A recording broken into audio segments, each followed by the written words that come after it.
Hello, everyone. I'm Katy and welcome to the Katy G podcast series. The mission of my podcast is for us to realize that we are all great. We can be even greater. And most importantly, how can we bring this greatness to the world through our brand? So, why the Katy G podcast? Two reasons I started this. First, I care about humanity deeply, and I want us all to see how great we really are just to be happier in our lives. And second, I have the same issues that you do with who am I and my own brand, and some days are good, some days are bad. And I want people to know they're not alone and their brand shines regardless. So this time, the podcast is fantastic. We've gone a different route today.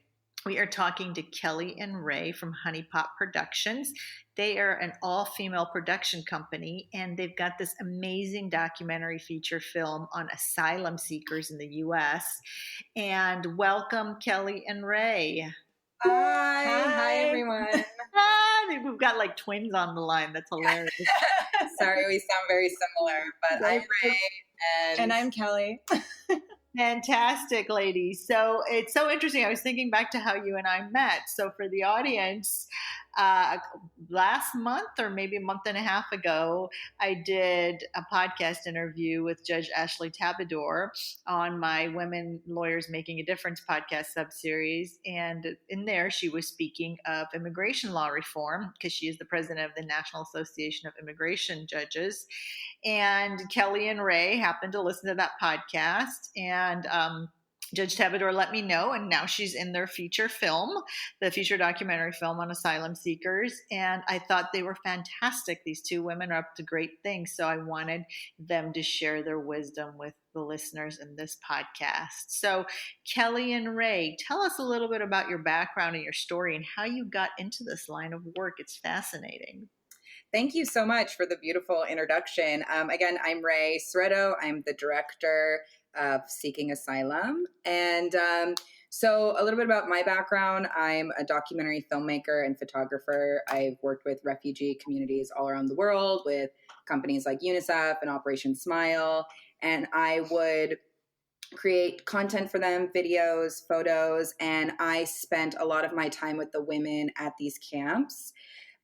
So when I decided to start making my own feature films, I really wanted to focus on the people that I was seeing, the women I was hearing their stories.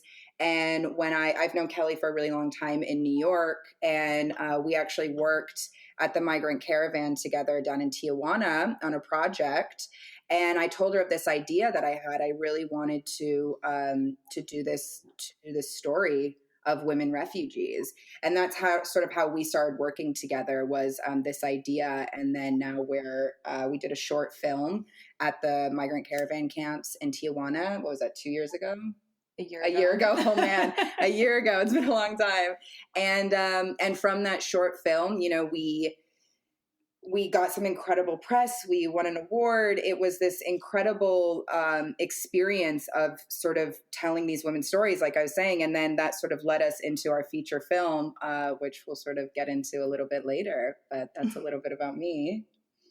And I'm Kelly. I'm the producer of Seeking Asylum and one of the co-founders with Ray of Honey Pot Productions.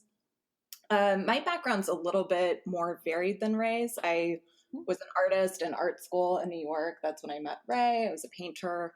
And I kind of realized that I didn't want to be a painter and try and live that way. It was just too difficult, too challenging.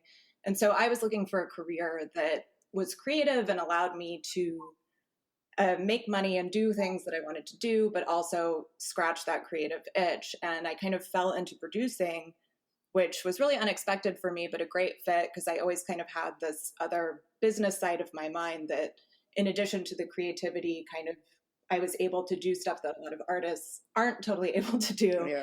So then I started producing initially photography and then moving on to advertising and music videos and things like that. And I met Ray when I was actually in my advertising career, and we did that shoot at the Migrant Caravan, which was actually a commercial, believe it or not. And Ray and I connected on just wanting to make meaningful work for brands that really touched the core of what we cared about. Yeah. And we started working on this film together, and everything kind of just came together from there. Serendipity is the word that we use. Wow, what nicely said. Making meaningful films about brands whose stories need to come to light. That's amazing. That's so lovely. You know, I often get people, because of my expertise in branding, that say, who am I and how do I align who I am with what I do? And I think for all the listeners out there, you two are a very good example of that. Mind you, Kelly and Ray are not, um, what's the word for it? Not in their 50s, not in their 40s. They're very young. And so, you know, I know I sound like I'm in my 70s at 48, but the point is that they started early and they knew what they wanted to do and they went after it. And speak a little bit to the industry. You know, I hang out a little bit in this industry. I have colleagues that are all women in this industry. What's been your experience in this industry? And is the reason you stay because your drive and the whole purpose you have around who you are and what you want to accomplish?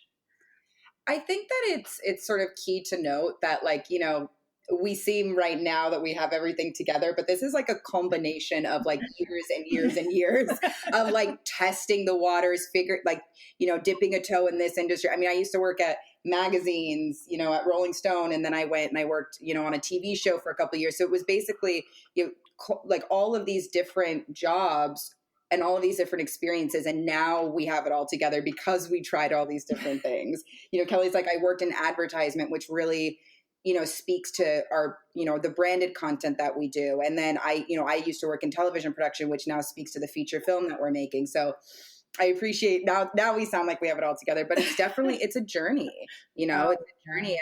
And I think that, you know, for me, as far as the documentary and the humanitarian work goes, no matter what industry that I worked in, that was the thread that always kept it together. Like I worked, you know, like I said, I was on this TV show for a while doing some video stuff for them. And I every weekend I was Googling, you know, UNICEF jobs or photographer jobs in these various countries, because it was sort of like that was always at the core of what we did.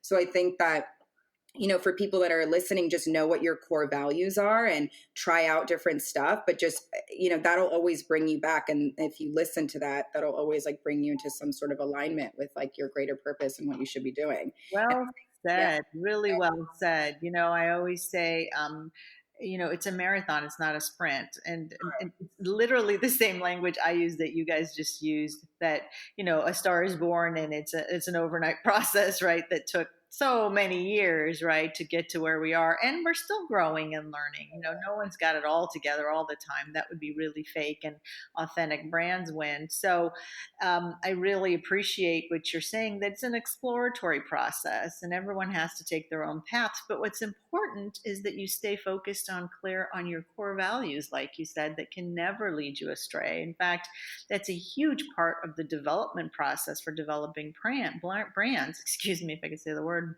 that what are your core values and how are you going to have them represented in the world. So for you guys, it's very clear that you're drawn to this work. So tell the listeners a little bit about why this particular, should we call it a genre? What's the correct term? And then tell us a little bit about the documentary feature film itself. Well, I feel like Ray, this is so close to the work that Ray has been doing for, you know, 10 plus years now. And I think for me as a producer, something that I love about the job as producer is I get to collaborate with other artists that are incredible and I get to help them achieve their vision. And when Ray came to me saying, you know, I want to make this film about this work that I've been doing for over 10 years, I couldn't wait to jump in and help her make this a reality. And so, you know, for me, that's been a blessing in the production world of getting to collaborate. And I think, you know, Ray's so close to this issue and I love hearing her talk about it. So I can get into the policy in a little bit, but I think hearing Ray's connection of, you know, how she's been going to these refugee camps for, you know, 10 plus years and talking to these women, and they would invite her into their homes and tell her their story. It's really meaningful. I appreciate that. And like also with business, you can't do it without a partner. Like Kelly like has brought my work to such an incredible level. I mean, she fills in the gaps. So it's like she like supports me so creatively that it's like it's just become this like beautiful partnership where I'm just so grateful, and I'm now just sitting here. Oh, you know, everything you both say is very, very true. I get so many women and men too, but women, I guess, espouse that they're lacking support. Yeah. And you know, phenomenal brands are not born overnight, and they require support. We can't do everything alone, nor should we. You know, we're meant to be collaborative and complementary as human beings, and in that collaboration is where we find the essence of our uniqueness. And diversity really is our greatest asset as human beings. We just lose sight of that because we become so competitive. And so I think it's so wonderful that you two are such good partners, because it's not easy to be in partnership, whether that's around a relationship, whether that's around work. It's not necessarily easy, but when both people really support each other the way you two do, the result is great. So tell us about the result. Tell us about the feature film. So now I'll tell you about, like I had mentioned previously, you know, we went down to the migrant caravan to do our short film, which was about a woman named Kenzie and her experience traveling from Honduras on foot with her kids, two of which have autism. It's a really intense story, but you'll have to watch the film. But she went from Honduras 3,000 miles on foot to the migrant caravan, lived at the migrant caravan in Tijuana for 8 months. That's where we met her. We took her to studio. We told her story. We you know, listened to sort of the reasons why she left, and used her as a sort of archetype for the women and this journey, because it's such a different journey for the women than it is for the men. You know, they have to deal with other elements like rape and kidnappings for different things. So, you know, and I think that women inherently, especially in this situation, are more vulnerable than men. So we really wanted to show that, and we also wanted to you know, humanize the situation, because at the time, politically, you know, there was a lot of negative views coming out from the administration about the migrant caravan and about the people. But you know, I had worked there on and off for a year, and I only saw people, and this is what I always see when I work with you know, refugees and asylum seekers, is I only see people who need help. I only see children, I see mothers, I see men who have gone through the most intense situations. You know, people don't leave their homes lightly. People leave their homes because they're afraid for their life. I mean, I remember one man in particular had you know, scars all over his body. I mean, he was the gangs killed him. They tried to kill him, and he miraculously you know, survived. And so it's stuff like that where I see it every day, and I want the viewer to see it so they realize that it's not about politics. It's about humanity. It's about humans. It's about seeing them, and it's about sort of just supporting, like, again, like global humanity. I sound, you know, so hippie, but that's what it really is to see these people, is to know these people, and that's to understand them. And when you're only listening to these sort of, again, like these political agendas, you lose that. You see them as numbers. And for me, that's my entire like life goal, is to no longer see these people as numbers. I want you to see the individuals that it's actually affecting. So from that short film, we actually were going to do a different documentary altogether.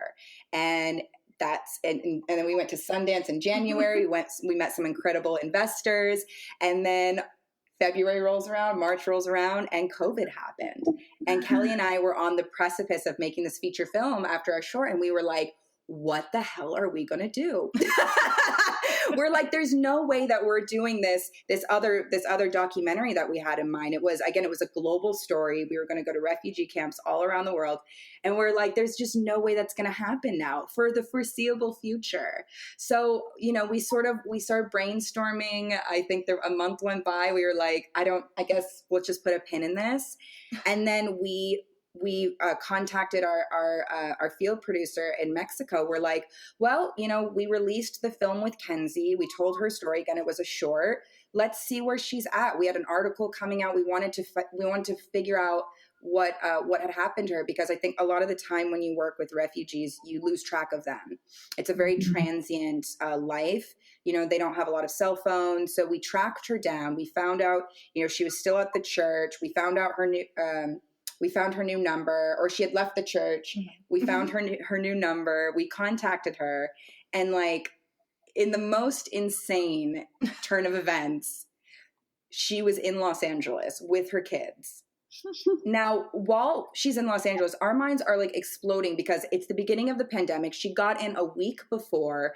The migrant protection protocol had been implemented. So that was the remain in Mexico policy, where people weren't being allowed into the States. So with MPP, essentially, these asylum seekers had to await their trial in Mexico. So that's what we're seeing right now. And Kenzie was a part of that. So the fact that she was in Los Angeles was actually incredible and a miracle, really. But the only reason she was here was because of essentially like I say it was a corrupt trial case. Yeah.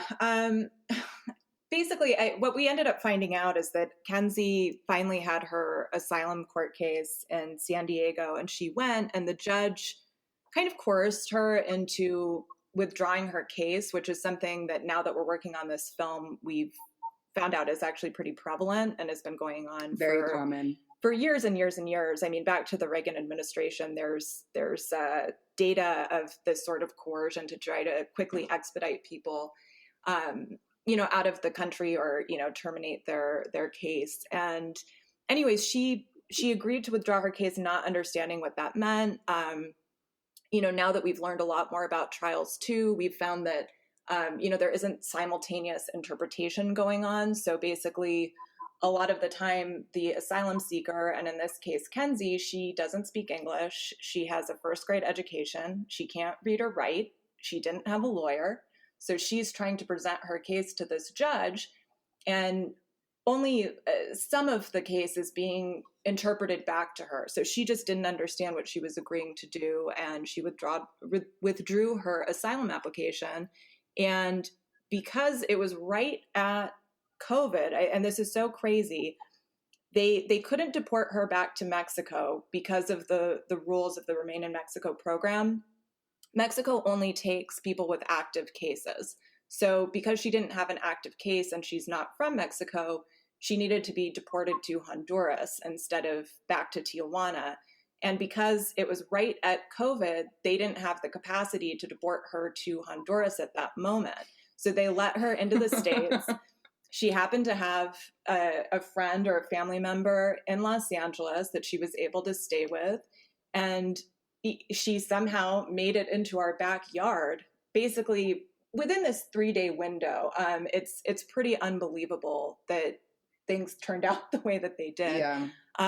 But since that case, we have gotten her legal representation. We're working with Jewish Family Service, and they've opened a new asylum case for her. So she's still fighting for asylum. She's here. She's got a long journey going forward.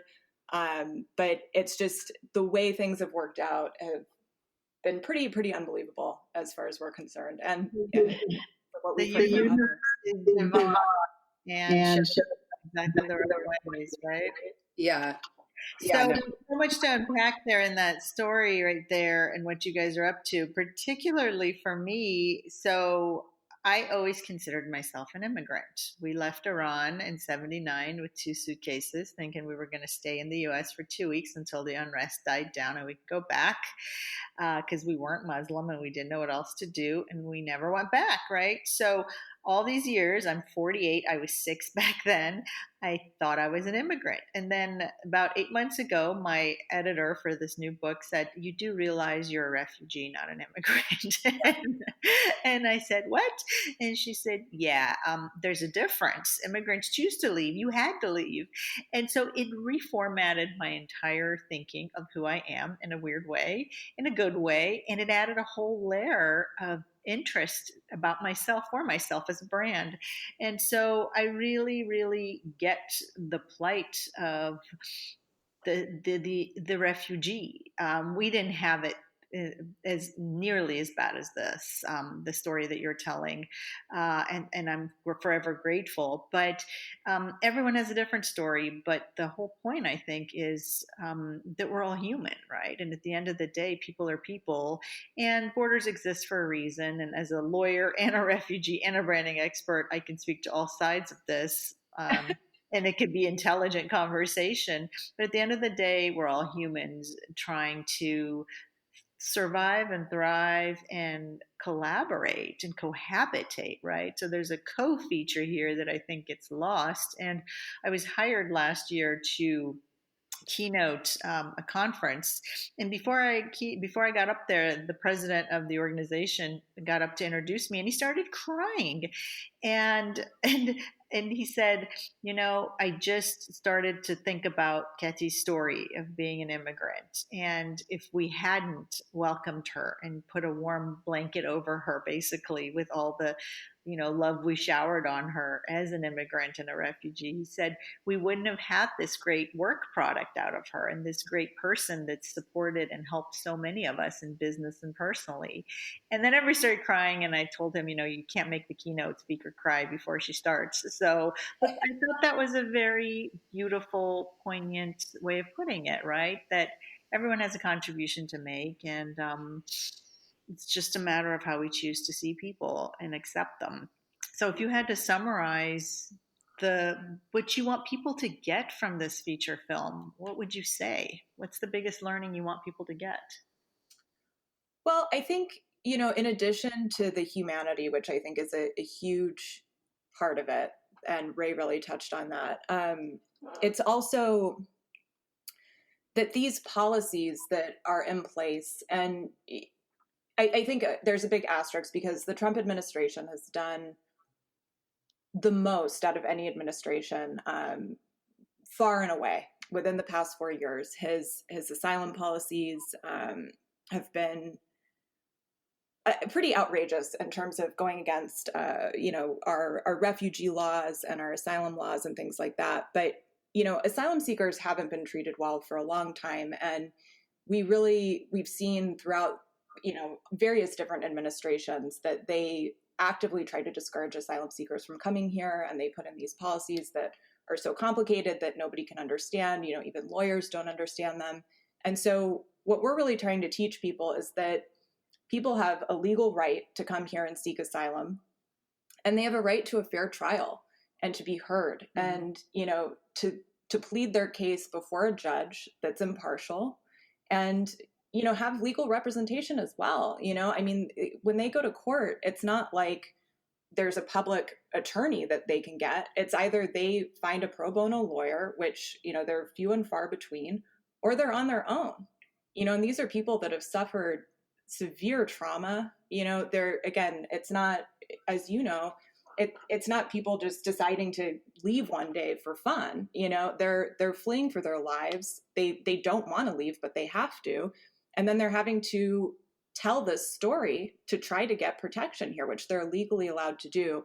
And anyways, the policies that are in place right now are making it so that nobody can seek asylum. Like right now, our border is closed at Mexico. They're turning people away that are asylum seekers, that are fleeing persecution, and saying, good luck, see you later. And that's not legal.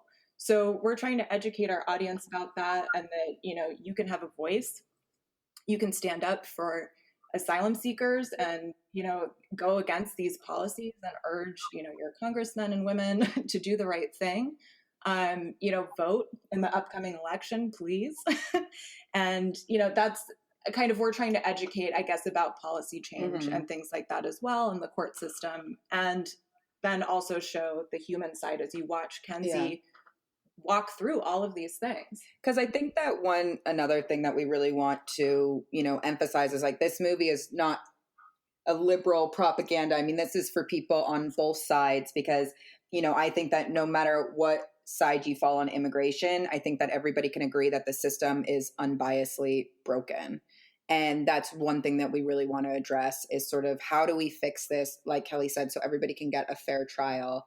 And yeah, I mean, these are laws that we have laws that protect these people. And right now, essentially, those laws are being broken. So Yeah.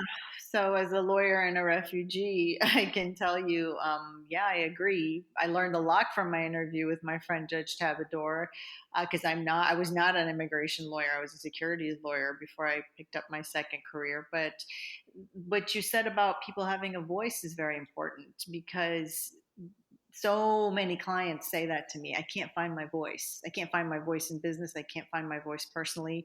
And we call it a brand, right? But it really is about people feeling like they have a voice. And that comes down to safety and trust, according to my formal research, right? When we feel safe, it's because we're consistently surrounded by people who say the same things, who show up the same way. And that creates safety, because we trust them then, because they're consistent with us. And that allows us to speak up and be heard. And so what do you do when there's not that consistency and safety and trust around you? Do you not speak up? And the answer clearly is no, but because we have to work on developing that sense of self-confidence for people and reducing their stress, increasing their self-confidence. According to my research, there's a direct inverse correlation. That's how my contribution is, anyway, to having men and women find their voice, even when we think the formal channels, who should know better, don't provide that outlet for people. And that's why I'm so proud to be an American, because this is the land where we are allowed to speak up and be heard in a civil fashion. And immigrants do bring a lot. We do bring contribution, and we do bring a lot of productivity to this country. And so, yeah, I don't advocate for immigrants who sit around and don't do anything, but I certainly don't advocate for not allowing people to speak up and be heard.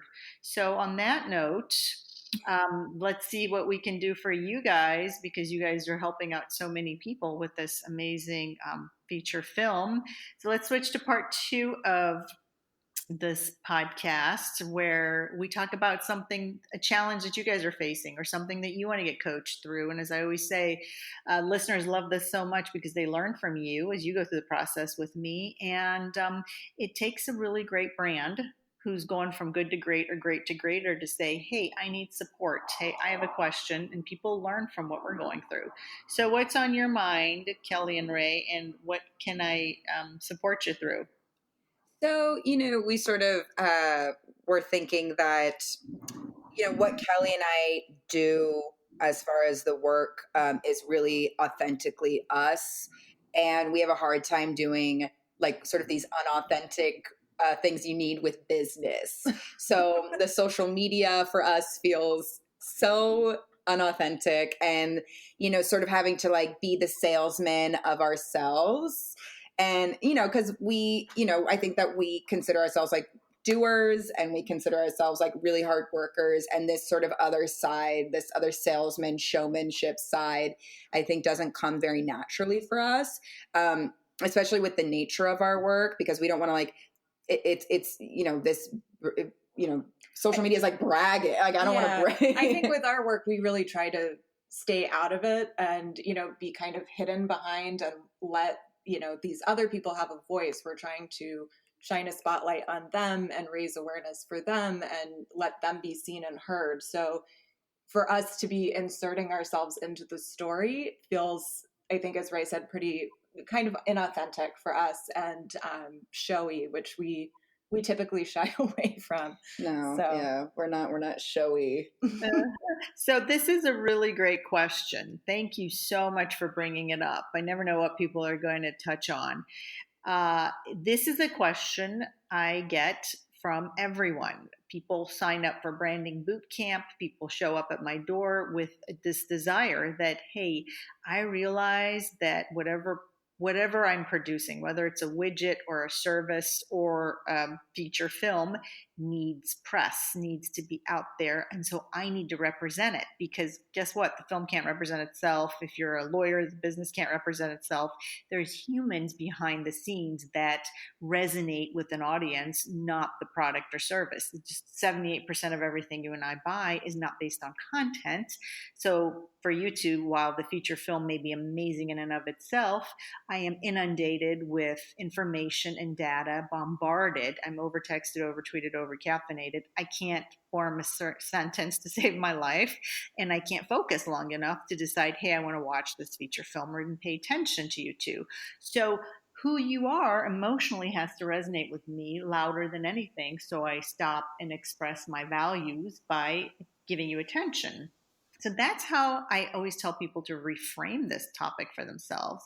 And it's not bragging, which I hear all the time. People like literally beg. They're like, I'm really good at what I do. I'm a professional. I have all this higher education. Please don't make me go out there and brag about myself. And I get it. From childhood, we are conditioned, whether that's through religion, through education, through just informal upbringing by our parents, to children are seen and not heard, or be quiet and be a good girl or a good boy. And so we don't grow up really finding our authentic voice and being able to self promote in a healthy way. So there's a big difference between self promotion and bragging. Bragging is when you're telling me all the reasons why you're great, but you're not even focused on me as your audience, right? You're just talking, you could be talking to a wall for all you care. You just want to tell the world you're great because it's coming from a place of low self-confidence, that you've never been allowed to speak up and really know your greatness. So you just walk around boasting about it in order to make yourself feel good. So it has nothing to do with helping others, much less your audience.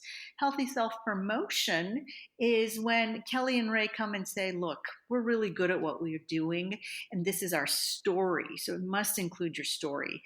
I grew up with an interest in this, I did that. I was raised in a family like this. I remember stories where I would always be interested in film and editorials and whatever. And I do this because I care about you, my audience, because you're important to me, and this film brings value to your life and makes you better able to sleep at night and a better human who can serve your purpose better. If nothing else, it opens your mind to a different way of seeing the world. And so that is all about your audience. Did anything I say there even sound remotely bragging? I don't know. You two tell me. You're definitely correct. I think that specifically ours is like, sometimes you go on like social media and you see people like having to sell themselves, and so I think that that's sort of where our. But no, I mean you're 100% correct. It I think that if we do it in that way, then it's definitely not feeling like bragging. Yeah, give that a try, because here's why people don't do it this way. And you may be in this category that, oh, I didn't think what I do for a living or during the day has anything to do with who I am, the person. I know that sounds really crazy when I say it out loud, but traditionally business has been very segregated from people's lives, right? Yes, and I think that that's what the biggest issue is with us, is that we want the work to speak for itself, but now we've become, there's like this social shift where people aren't Yeah. not nearly as interested as the work as they are in like the director or like who's the EP, or I even think like you watch like Pixar movies, like nobody used to care who used to voice those. Now it's like always The Rock. Yeah. Like Very much so. Exactly, right? There has been a shift in culture to who we are as humans. I've been working for so many years with corporate America on bringing your human to work, like focus on these employees as people, not just numbers. I remember one time I was admitted to the hospital. They kept referring to me as a number to my face. It was so disconcerting for so many reasons, but we're all humans and we all have a gift to bring. And the sooner we start owning that, and that's the process, the journey I take people through. And only certain people are ready for it, right? The brave ones who are like, I want to go from good to great, and I'm tired of not being seen and heard. And most importantly, I'm tired of not making my contributions count, because now I can see that there's a link between who I am and what I do during the day. I don't just get this paycheck because I'm, known as a lawyer or whatnot. I'm a human. You guys have no idea, Kelly and Ray, and for my listeners, how many years it took me to get over that, the fact that I was not quote unquote a lawyer. I'm a human being. It was so hard fundamentally for me to break out of this. So what I say to you guys now, it took me 7 years to overcome. And that's why I put it into my programs, because I don't want anyone to have to go through what I went through. And so this little bit of information, please take it, you two, and start sharing on social media just who you are. And in little bits, my clients always say, I don't, it's a little too personal. I totally respect that, right?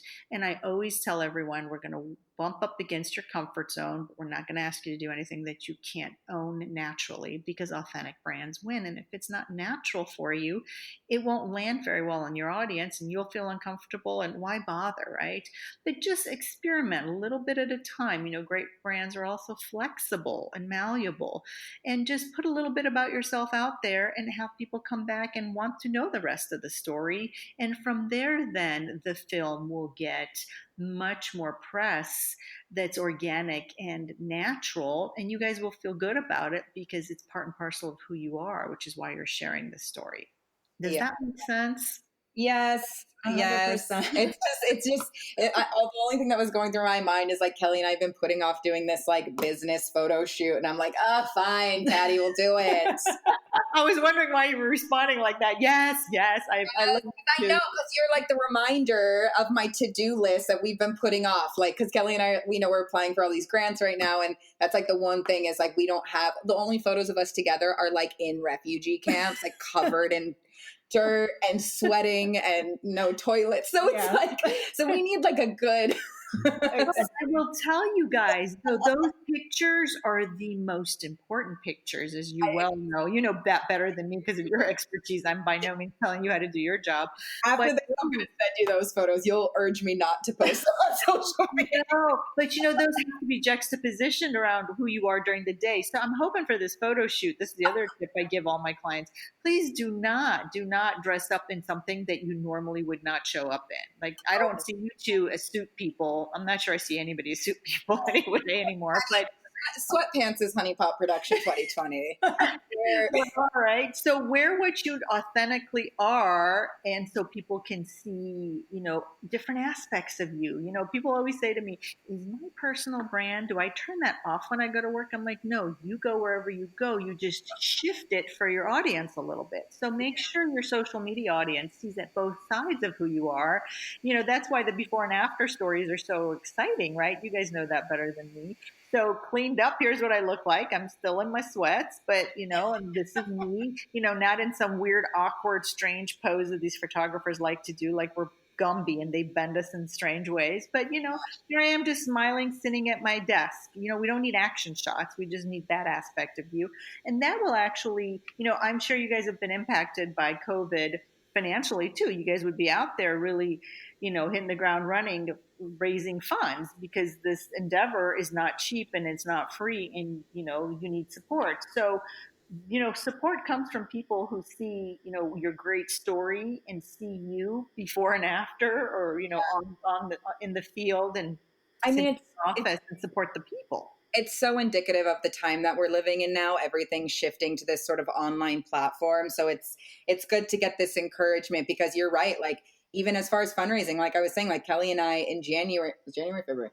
Well, it was March when COVID. No, wait, when were we at Sundance? Oh, February. I don't remember any dates, listeners. It's all blurring together. Kelly remembers all my dates. In February, we're at Sundance, we're talking to people, we're going to cocktail parties, we're meeting everybody, where, that was how networking was how we made money for our projects. And now it's like, again, having to shift that to this online space, it can be like a little bit. I think I was texting this documentary filmmaker who's in college. I was like, please help social media, SOS. Because, the next generation is like so savvy. They know, and I think that Kelly and I are part of the last generation that's sort of like, ooh, I don't know. Yeah. So maybe savvy on social media, but it's what we said earlier, that social media has kind of lost the humanity behind it, right? If you look at a documentary on what is it called? The Social Experiment? The Social Dilemma. Yes. Yeah, that was really good. So frightening, right? You sort of know all that stuff, especially as a researcher and a behaviorist. I knew all that stuff, but I really was ignoring it. And so it's lost, again, it's about profits rather than people, right? So ignore all that. I'm still on social media. Okay. Just watch the documentary. We'll ignore. You're right, though, because it's necessary evil, especially for businesses. And so, yeah, but I think that inherently Kelly and I look at like what the social dilemma was saying is like, I don't want to be a part of the cog in the system. Well, and a lot of what we do is about, connecting with people kind of face to face, and again, showing this humanity, showing us the humanity of who we are. And, I think, again, it feels like there's a disconnect, but, speaking of, fundraising, I mean, we had to do a fundraiser over Zoom where, normally you'd have a cocktail party, we'd be shaking hands, getting to know people, mingling, and all of a sudden there's a screen in between us and everybody else. And we're trying to, talk about the film, pitch this idea, get people to connect with us. Next one we're going to Postmate everybody a bottle of champagne. Because we're doing that. One of my clients was saying that she's been dropping off stuff at people's doors in preparation for that. So the downside is, yes, there is a screen between us. However, the upshot is, there is a screen between us, which a lot of introverts tell me, oh, I love the fact that I'm not in the room with someone. So you two could be sitting in your sweats with your, hair coiffed and makeup on. But I am so the opposite. Like, I am such a people person. I want to see people. I want to meet people. Like, I want to walk into a room and know everybody's name. Probably will have to ask Kelly. You know what? I'll tell you what. That's from a place. I'm an extrovert. I'm guessing you are too. I'm an extrovert too. You and I are very much the same. I knew it from day one. Adapting my behavior to suit this pandemic has been interesting. And guess what? I've actually been more successful, believe it or not. I would have never guessed it. Why? Because the only thing I didn't change, and this is what I want you to take away and from my audience take away, is still the love that came through me, the person. And no screen could take that away, right? And people could really sense that I cared about them and I wanted them to succeed with my material. And so I am still the same person, whether there's a screen or I'm in the room. There is something to be said, like there's this vibe that comes off of you energetically. This isn't woo-woo. This is physics, the quantum field and all that is real. But you can still have that engagement through social media and through online presence because your mindset is the same, right? That never changed, and people still feel that you care about them and you care about your mission, and the passion is palpable regardless. Sure. So I'm hoping that is helpful. You two are rock stars. Is there any last thing you want to leave us with, and how do we find you? So 2 questions. Do you have anything, Ray? I feel like this was so wonderful. We really enjoyed it's talking to you. It's rare that I'm at a lack of words, actually. But. Wow. I'll take that as a compliment. You can find our film at seekingasylumfilm.com. You can also donate there. We have a donate page. And then for our company, Honeypot Productions, we're at honeypotproductions.org. And that's where a lot of our more branded content and other kind of work lives. And you can find my Instagram at Ray Ceretto, RAECERETTO. I'm really investing this year. At Honeypot. And at Honeypot Productions _Productions. Good job. Good job. Ray, you don't have to raise your voice and yell. You can just I'm trying to connect with all the listeners. I love it. So seekingasylumfilm.com, correct? Yes. Seeking Asylum Film, and then honeypotproductions.org, yes. And at honeypot _productions. Yes. Beautiful. We have a trailer up on our website for Seeking Asylum. So which will be out early next year.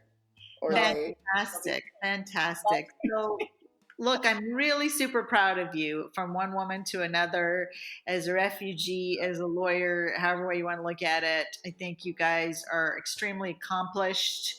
I think you should be extremely proud of yourself. I think you've got a beautiful path ahead of you, and I hope you take this information and really use it to better the presence for yourself and for this important mission you're on. So anytime you're not sure what to say on social media, just go back to the mission and the purpose, and go back to those people you're capturing, and just remember why you're doing this, and then the passion will flow because you're both extremely passionate. And for my listeners, please find these two fantastic women, Kelly and Ray, seekingasylumfilm.com and honeypotproduction.org.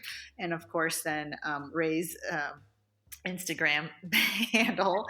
And I think that's it for now. So for all you listeners, if this material was helpful, please share it with others.